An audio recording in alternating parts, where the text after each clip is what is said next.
మీరు అలా కూర్చోండి.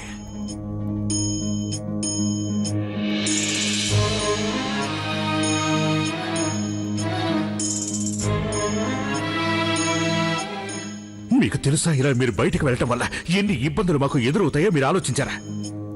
షేకు బాబా, మీరు మొఘలాయి సామ్రాజ్యానికి వారసుడు. అంటే మొఘలాయి సామ్రాజ్యపు రాకుమారుడు, కాబోయే షాహిన్షా మీరు. మీ నాన్నగారికి ఎంతో మంది శత్రువులు ఉన్నారని మీరు మర్చిపోకూడదు. వాళ్ళు అవకాశం చూసుకుని మా మీద పగ సాధించడానికి మీకు హాని తలపెడతారు. ఏదో అల్లా దయ ఉంది గనక మీరిలా మారు వేషం మార్చుకుని బయటకు వెళ్లారని శత్రువులకు తెలీదు. లేదంటే మీకు ఏమై ఉండేది? అది సెహన్షా, నేను గజ్జలు ఇవ్వడానికి వెళ్ళాను. షేకు బాబా, ఆ గజ్జలంత ముఖ్యమైనవి కాదు. కానీ ఇకపై ఎవ్వరికీ చెప్పకుండా, అనుమతి తీసుకోకుండా మీరు ఈ కోట నుంచి బయటకు వెళ్ళటానికి వీల్లేదు, తెలిసిందా? మీ అబ్బాయికి ఆ మాత్రం తెలిస్తే ఈ భవనం నుంచి బయటికి వెళ్తే ఎంత ప్రమాదమో తెలిసేదిగా. ఎంత మంది ఉన్నారు మీకు శత్రువులు, అది ఎవరికైనా తెలిస్తే ఏమై ఉండేది? మీరేం కంగారు పడకండి, ఆ సంగతులన్నీ మేము వీరికి వివరంగా చెప్పాం. మీరు మధ్యలో రాకుండా ఉంటేనే చాలా మంచిది షహిన్షా. మీరంతా ముద్దు చేసినందువల్లే తను ఇంత చెడిపోయాడు.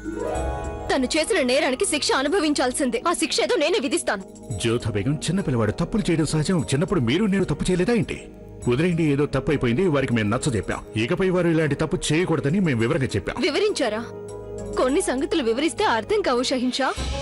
తను చేసిన తప్పుకి వీరికి శిక్ష పడితే తప్ప ఏ సంగతి వీరికి అర్థం కాదు. వారికి ఏమైనా జరుగుంటే మీరేం చేసేవారు? నా పని ఏమయ్యేది?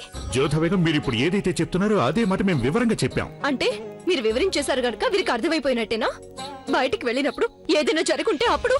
జ్యోథ బేగం, మొఘలాయి సామ్రాజ్యపు షహన్షా జలాలుద్దీన్ మహమ్మద్ అక్బర్ వారసుని ఏవైనా చేయగల ధైర్యం ఎవరికి ఉంటుంది? మొఘలాయి సామ్రాజ్యాన్ని కబళించాలనుకునే వాళ్ళందరికీ ఉంటుంది. అలాంటి వాళ్ళు చాలా మంది ఉన్నారు.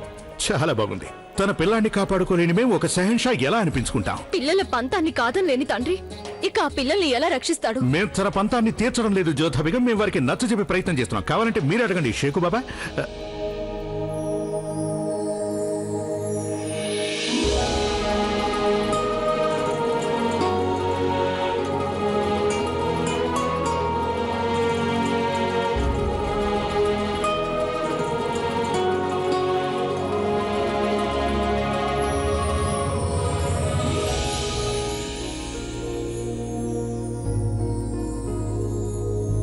ఒకవేళ షేకు బాబాకి మీ పోలికలే వచ్చి ఉండదు.